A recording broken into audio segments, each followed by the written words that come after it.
Deneen White here for Hollywood Mindset TV. Today I'm so excited to have Alysia Joy Powell on the show. She has literally touched on every area of the entertainment industry and probably areas that we didn't even know existed. So I'm really excited to introduce her to you today. Alysia, thank you so much for being on the show today. You're welcome. You're welcome. That's awesome. So before we get started, I'm just going to tell you and everyone just a little bit about Hollywood Mindset TV. Okay. So the reason that we developed the show is that we realize that a lot of talent, when they come into the entertainment industry, they have the wrong mindset. They try to put the cart before the horse. They're so busy trying to get a manager or an agent that they don't focus on the things that are really important, like getting a job that actually pays, or just getting booked for a job, or having a mindset that actually makes people want to work with you. So I'm really excited to have you on the show because talking to you briefly, you definitely have the mindset of success that we want to highlight here on the show. Well, thank you. Thank you.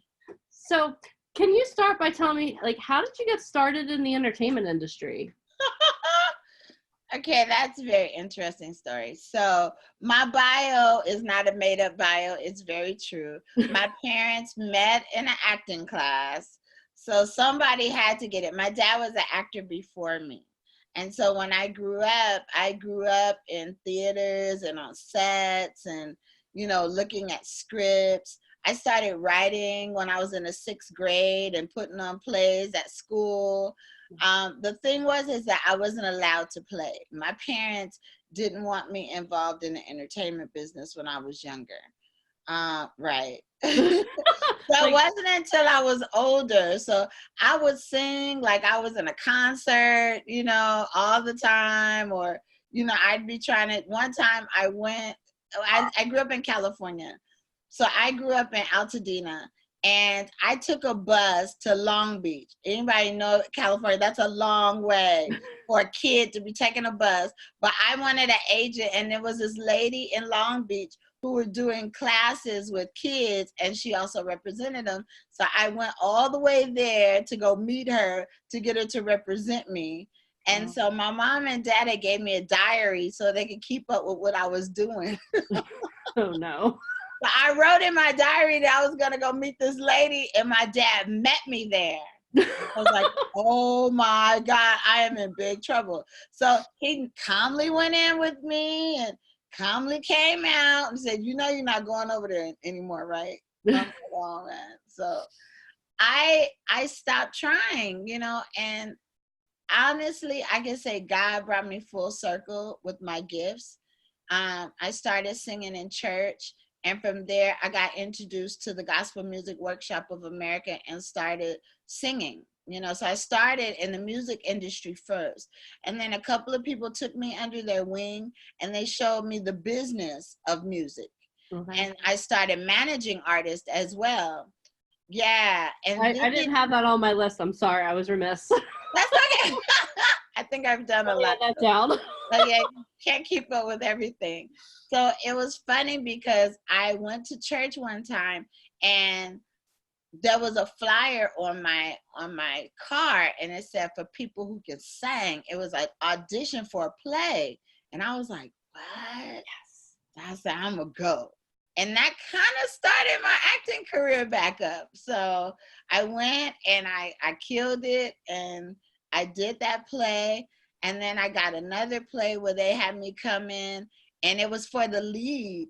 And I had 2 weeks to get all my lines and everything. Wow. And it worked. And I was like, you know what? I need to study. I need to go and find a place to work out. So I worked out with the baddest white woman I know in Hollywood. Her name is Bobby Shaw Chance. And she runs the Expressions Unlimited in North Hollywood.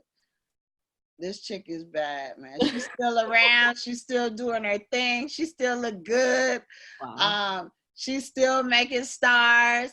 And you can't find her in any book. It's just totally word by mouth. And her acting class, I think, is still like $30 a session or something like that. But on Thursday nights, anybody in Hollywood would come through to look at the talent. If they were casting for a movie, or if they're a director or a producer, they would come through and see the showcase that Bobby would put on Thursday nights. Oh, and wow. that's how I kind of got introduced to Hollywood. That's awesome. My gosh. And I then was there for 8 years, and then I had a permission to come to New York. So I've been in New York for 14 years. So wow. altogether, I've been in the business like 20 something years. Wow. Yeah. And in between there, you were a nurse for a little while too. Is that before you started singing, or is that somewhere in the middle, or? After I started, actually, when I became an actress, at that time I went to school, to nursing school, and then I became a nurse. Mm-hmm. So like simultaneously, don't ask me how I did it. It was crazy. I remember one time, I was at work and I had 5 patients, and I'm on the floor, like for real, like IV lines and everything. And I get a call to go to an audition for Everybody Hates Chris. Oh my and God. I'm at one end of Hollywood. I was on, let me see, Kaiser was on like Hollywood. It was like at the end, almost at the end of Hollywood Boulevard. And then the casting director's office was on La Cienega, which is way far from where I was. That's a hike. On my lunch break, I went to the audition. It made it back in an hour. Oh my God. When I got back to my job, then they called me and told me, you got it. You got the part. And I was like thinking, nobody died while I was gone. And nobody noticed I was gone. I was like, thank you, Lord. That's awesome. That's crazy. That's awesome. So I don't know if the miracle is more that you made it back and forth and did your audition in an hour in LA traffic, or right. Like that's crazy. Anyone who's been to LA like that. Yeah, that's like unheard of. That's really crazy. And like, I was thinking, oh my God, I'll be late. And then, somebody's going to die while I'm gone. And oh my God, what's going to happen? I'm going to get fired. And none of that. The miracle of it is my nursing job never interfered with my acting job. Okay. Until I got Mysteries of Laura. Okay. I had always been I never missed a gig. I never missed an audition, even though I was working as a nurse. And that was a blessing. Yeah. All that time. Yeah. That's awesome. So many times I talk to people and they think, okay, you know what? I'm going to land this audition, and you know what? I'm going to get the role, and then everything else is done. It's just acting like full speed ahead. So can you talk a little bit about that? Because I literally have to interview 300 people for the podcast that I host for VIP Ignite, and everyone has that same dream. I'm like, I hate to be the one to dash your dreams, but so can you talk a little bit about that, about the hustle? I've been in this business, I would say close to 25 years. And right now, I'm just getting to the place where I want to be. Mm-hmm. Yeah.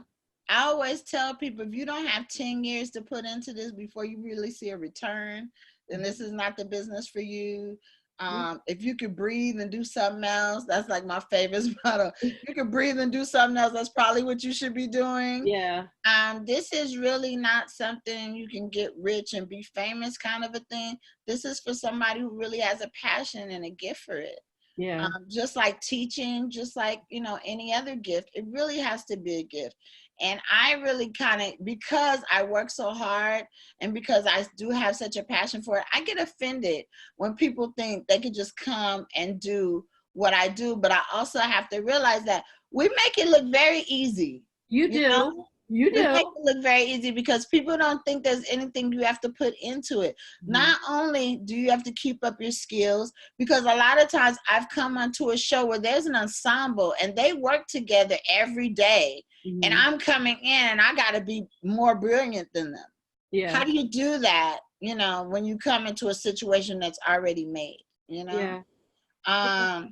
Or, if I'm a part of the cast and I'm not there every day, they write me into the script, here mm-hmm. and there and whatever. And I got to come in like I've been there all along, Yeah. Well, how do you do that? it's a gift. I really have to say it is a gift. I do study. I also am really good with dialogue, but I think that came between my training.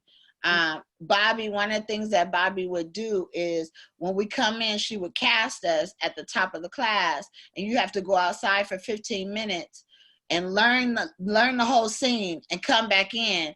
And then when you come in, you're not looking at that paper anymore. You have to be zoomed into what's going on that stage, because she taught us that you're working in your seat as much as you are when you're on that stage. Yeah. So we had to learn dialogue real fast, to get it. And I think 8 years of doing that kind of taught me how to pick up dialogue really fast. Okay, that's awesome. Yeah, we had a competition a couple weeks ago, and we gave people about 2 months to go off book for a monologue or for like a scene study, and people were like this is what you want to do. A lot of times when people don't understand, I get an audition tonight for tomorrow. Yeah. Most of the time, I only have maybe a day notice. I don't have like a whole lot of notice when I go into an audition. Yeah. It's very rare that I have, like, if I got a week notice, that'd be very rare. Yeah, you're like, a couple of days. This is so easy. I got a week. Yeah, and to me, being diligent about your craft. And that's the thing that is kind of disappointing, because I meet actors and I ask them certain things like about, because I teach too, and you ask them things about the character, what religion is she? Who is she talking to?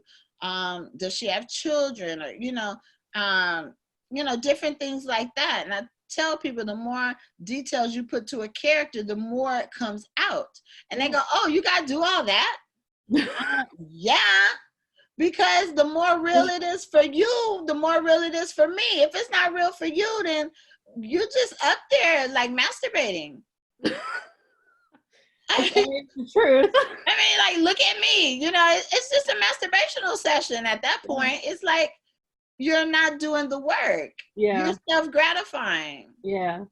That's the truth. I think something that we have on the coaching program, and something that we teach very diligently, is that you have a responsibility to portray that actor in a way that character that the character can't do. Like when you're acting, you have a responsibility. And I love the way that you put that so bluntly, because the thing is it's a craft, but that you have a responsibility to the author, to the character that you're portraying, and to the people around you to do the best job that you can for that character. So I love everything you said there, like that you ask all those questions. And I hope anyone watching, if you take nothing else to heart, take that to heart, because like you said, if it's not real to you, it's not going to be real to me. And you're asking people to pay money.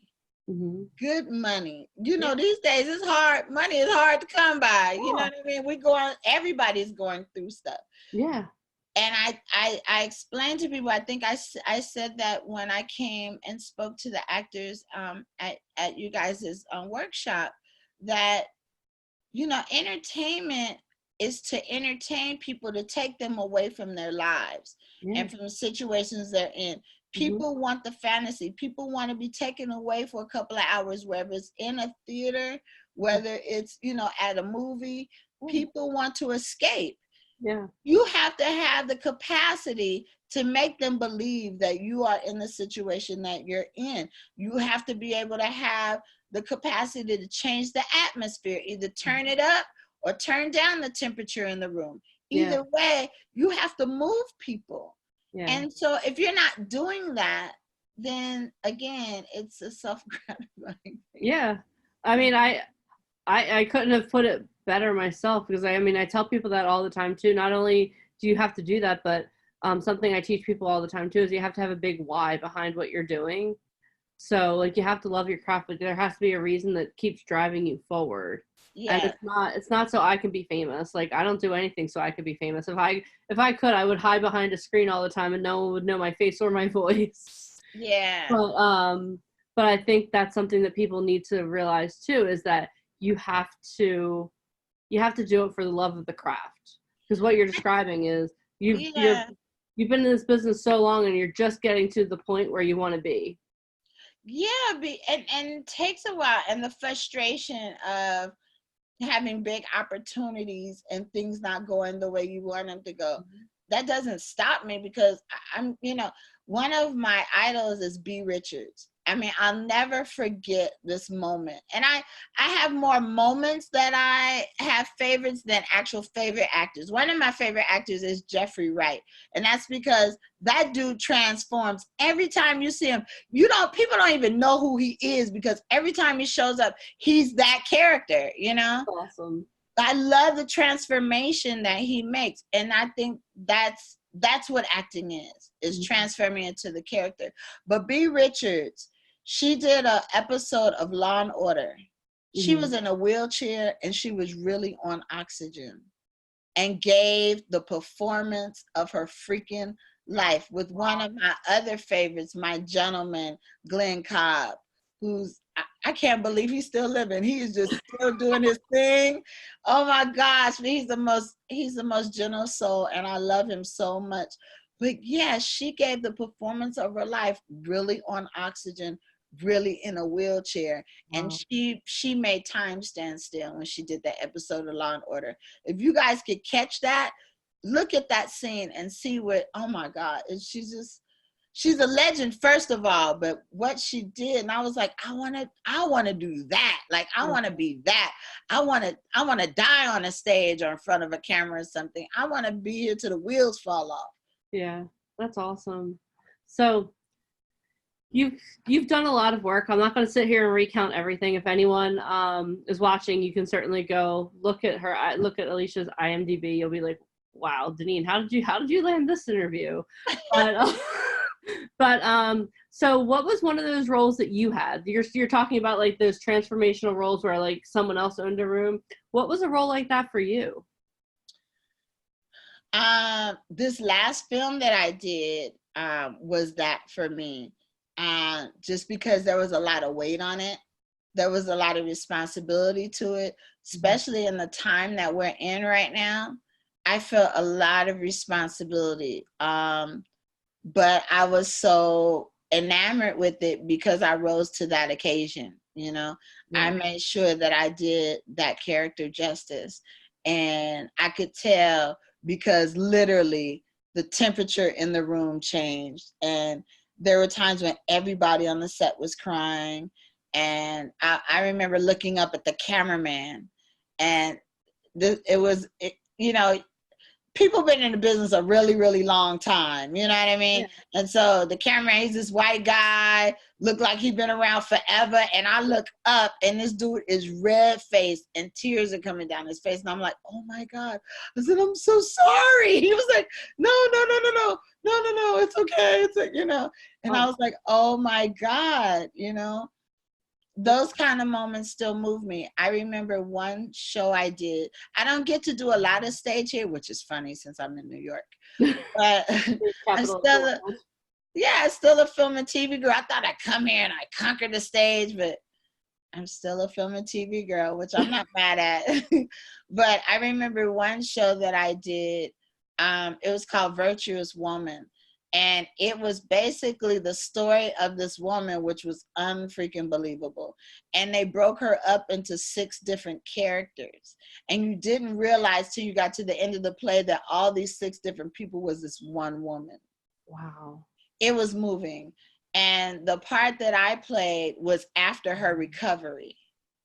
And when I looked up from my scene that I did, and I saw grown men crying, like boo-hoo crying, I was like, oh my God. People came up to me after, and they just had a face full of tears, and they were like, oh my God, like I've never seen anything like that. And there are times in New York, because coming to New York, I had to prove myself all over again, even though I had been in the business for a while and I had a real good resume. Yeah. When I came to New York, I had to start all over, and I had to prove myself to people, and people had to know me all over again. Mm-hmm. And there were a couple of places that I got introduced to New York. One was DGA, was the director's studio. Miles Maker was doing that, and it was like a big old theater full of actors, and then he would have like a couple of professionals on the panel, and we would do scenes for them or we would audition for them. And I got known because I would kick butt in that. I would make sure that I kick butt. One time I played, actually it was from this play that I did, but I played her as a drug addict. And people were just had their mouths open like, oh my God. And so that made me known in New York. And then also I would suggest any actor who's an actor in New York, you have to go to the National Black Theater Festival in North Carolina. It's every 2 years. That is imperative. First of all, it's like a Black family reunion. But it has really caught on, and I'll tell you, the whole town shuts down for this festival. Wow. And you really, not only do they have plays, so if you get cast in a play, you'll be there working, but also they have a reader series, and you go, you hand in your headshots, and you basically get picked to do these reading series, and then people find out who you are that way too, because you're doing stage readings. That's an awesome place to be. It's an awesome playground, and it's an awesome coming out party. And a lot of celebrities are there because people from film and TV have caught on now because it's so huge. Yeah. Like you can barely walk down the street. That's how huge it is. Oh, wow. Yeah. So everybody from everywhere comes to this festival. Like if you call the hotels right now, I promise you they're sold out now for next year. Oh, wow. That's crazy. That's awesome. That's a great point because there are so many ways to get known, and like knowing those little things, like that's not something like you can't Google how do I get known in New York or in LA and get those types of pointers. So thank you so much for sharing that. That's awesome. Yeah. Stage readings in New York, that's different from LA. But stage readings will definitely get you known if you're really doing your work and people consistently see you. It's the same thing as an audition. I always say it's not your job to book it, because I've been in this business long enough to know there's so many different reasons why they do or don't. And a lot of times has nothing to do with your talent. But the thing is, if you consistently show up, casting directors will know who you are, and they know that if I call Alysia, recently a casting director called me in for an audition. My agent did not submit me or anything. They called and they said, hey, where's Alysia? We need to see her. And when I went to the casting, I was like, so, why did you guys call me in for this? And he was like, because this scene is going to be a lot of celebrities in this scene. It's for the last OGs. And he said, we were thinking, who can handle this room? Who would be able to handle this room with all these powerful people in? Alysia, let's call her. You want to be there. You want to be that person. You want to have that reputation that you're professional. When you show up, you're going to kick butt. It's also a lot of responsibility because you got to show up every time then. Yeah. Yeah, once you get that reputation, you can't take the foot off your foot off the gas. Yeah, you can't take a day off. Once you have that representation, once you've shown up to be who you're gonna be, this is who you are. Yeah. You have to be that. You definitely, you can't fake your way through this. No, that's something I've learned very much too, especially over the past couple of years. Like once you get that reputation, everyone's calling you. Like whether it's for acting, modeling, music, or in any area of your life, really. I mean, that applies to any area of your life. If you become known as that person that can command the room or that's dependable, everyone's blowing up your phone. Yeah, because they know that, and then also, it also represents money, Yeah. Who do I know who can get this done? Or who am I going to waste my time on?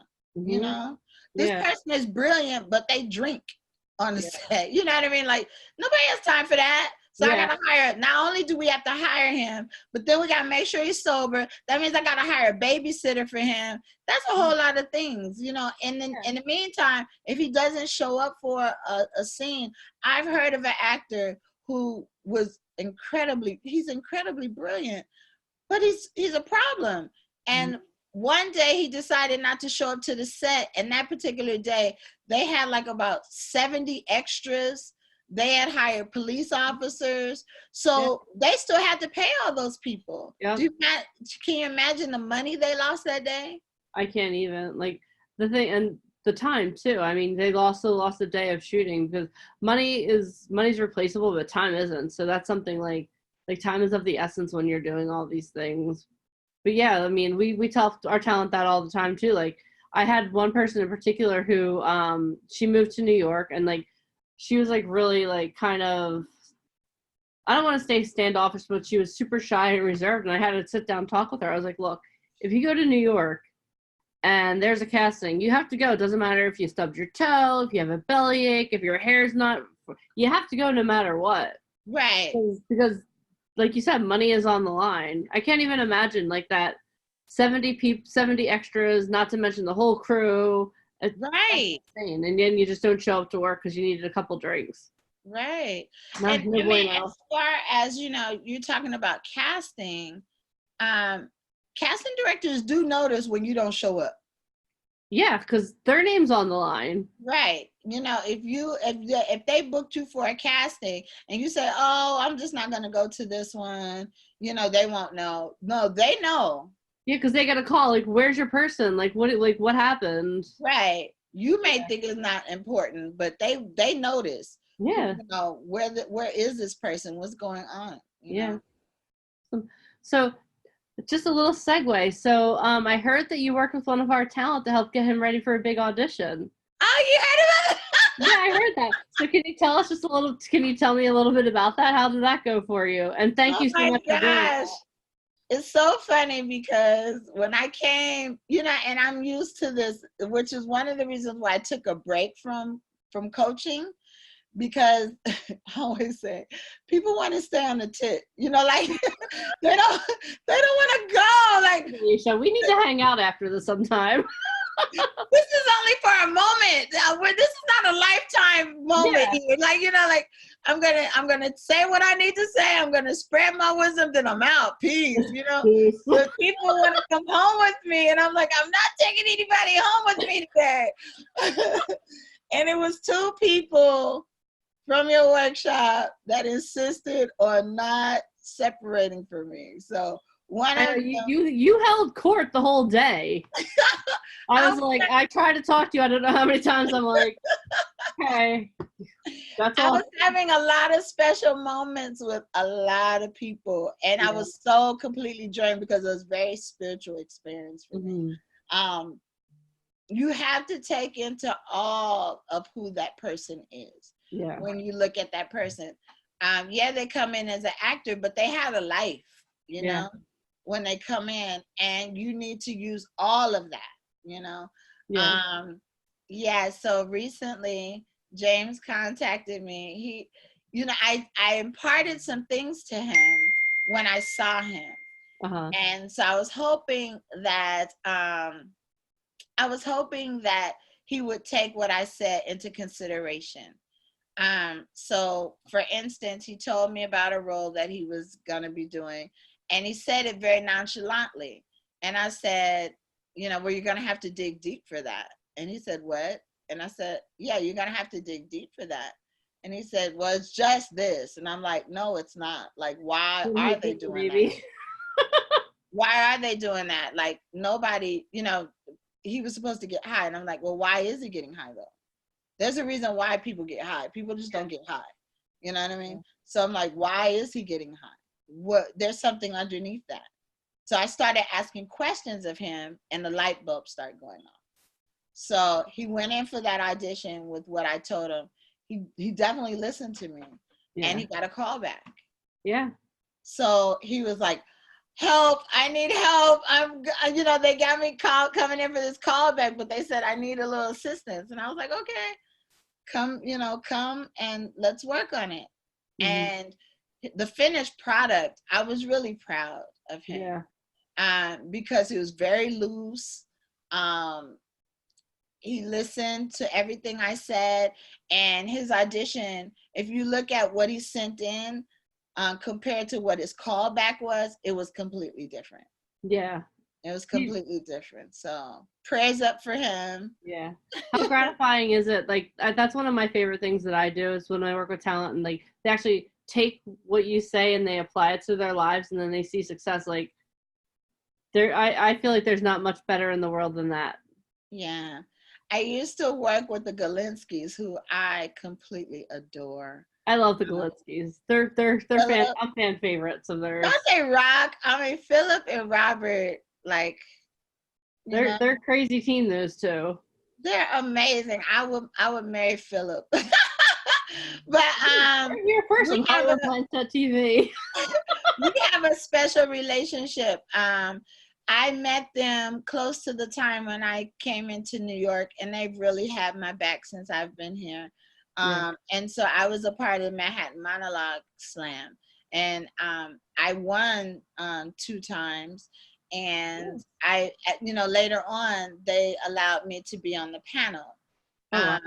And so my greatest joy was coaching, the actors and seeing the transformation or them winning that night, that I coached them. That was like my greatest joy. When you see the transformation happening, you know what I mean? When they get it, that's like, oh my God, that's like the greatest orgasm ever. Like, oh my God, they got it. They see it and they, and they did the darn thing. Like that is so moving to me. That lets me know I have a gift. Yeah, those light bulb moments, they're kind of, I don't want to say this, but they're kind of what I live for too as a coach, because when you see people, like you said, when you see that transformation, you start out with this and then you see them blossom. It's like, for me, there's nothing better in the world. It's awesome to see that transformation. So because of that, I like groups more than I liked one-on-one, but I do one-on-ones, but I appreciate, because to me, like my coach taught me, sitting in the audience and watching, you learn just as much as when you're on that stage. You can ask somebody sitting there saying, what did you see? Mm-hmm. Did you see this? Did you see that? And then them doing it again, like, now do you see the difference? Now do you see it? And they get it, Yeah, when that light bulb, when they get it, it's just, there's nothing more beautiful in the world. Yeah. My favorite thing. I love that. Me too. Well, on that note, I just want to thank you so much for taking time out of your busy schedule to be on Hollywood Mindset TV. Thanks for coaching our James, and also thanks again for being at the event. We really appreciate you. Like you really brought something special to our event, and you definitely brought something special here. I can't wait for this to be released so that people can just soak in your wisdom. So thank you so much. Thank you. I feel honored to be able to spread that, because my life doesn't belong to me, that I am supposed to, have these pearls and pass them on. Yeah. There are things that I learned that nobody taught me. What I do appreciate is not only just, the gift and the talent, but also the business part. And that's what people don't concentrate on. I usually, when I teach a class, I also teach about the business too. Yeah. Because there's things that people need to know, along the way in regards to business and how to handle things. Yeah. Yeah, there's a whole underbelly of the entertainment industry that everyone gets so excited about taking their acting classes, but they don't want to think about those other parts. So maybe we could do a whole show on that one day. How would you be willing to do that with me? Yeah, I'll do that. Yeah, what I'll do is I'll reach out to you offline and we'll definitely get that set up. That way we could have a 2-part series. That sounds wonderful. Awesome. Well, thank you so much for being on the show today. I really appreciate it. Thank you for having me. You're welcome. And everyone, thank you so much for watching this episode of Hollywood Mindset TV. We really appreciate having you watch, and make sure that you look out for new episodes because I have a lot of amazing guests upcoming. Thank you so much and have a great day.